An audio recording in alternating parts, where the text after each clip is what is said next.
susunod na programa ay rated PG. Ito ay nangangailangan ng patnubay at gabay ng magulang para sa mga batang manonood. Ang buong akala ni Moira matatakasan na niya ang kasalanan niya kay Lolo Pepe dahil walang ebidensya na siya ang huling kasama at nagpahamak kay Lolo Pepe sa hotel. Tinodo na ni Moira ang kasamaan niya dahil pinukpok niya sa ulo si Lolo Pepe gamit ang bote para hindi siya ipakulong sa kasong adultery kung wala na si Lolo Pepe.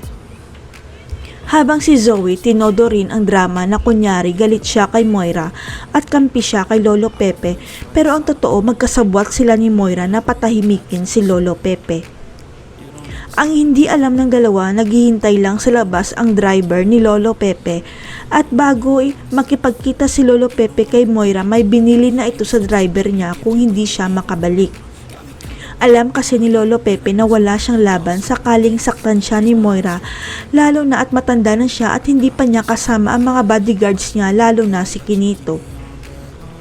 Pero nakipagkita pa rin si Lolo Pepe kay Moira dahil hindi na siya makapaghintay na kumprontahin si Moira tungkol sa DNA test na hindi totoong anak ni Ubeng, si Zoe.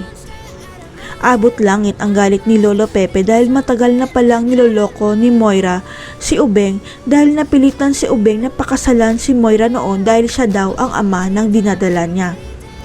Nag-alala naman ang driver ni Lolo Pepe dahil hindi pa nakakabalik ang boss niya, kaya tumawag siya kay Giselle para sabihin na nakipagkita si Lolo Pepe kay Moira. Kaya nagtaka si Giselle kung bakit nakipagkita ang papa niya kay Moira at sinabi ng driver na para kumprontahin dahil hindi nagmatch ang DNA ni Zoe kay Lolo Pepe. Ang bilin kasi ni Lolo Pepe sa driver na tawagan si Giselle para sabihin na pinuntahan niya si Moira sa hotel dahil nabisto ni Lolo Pepe na hindi nila totoong kadugo si Zoe.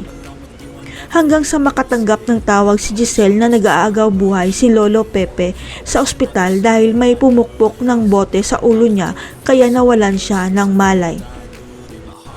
Kaya ang prime suspect ni Giselle ay walang iba kundi si Moira, kaya tutugisin ng pamilya Tanyag si Moira para pagbayaran nito ang ginawa niya kay Lolo Pepe. Makamit kaya ni Lolo Pepe ang hustisya sa tulong ng personal driver niya? Si Giselle naman kaya ang susunod na mapapahamak dahil kay Moira at Zoe? Abangan.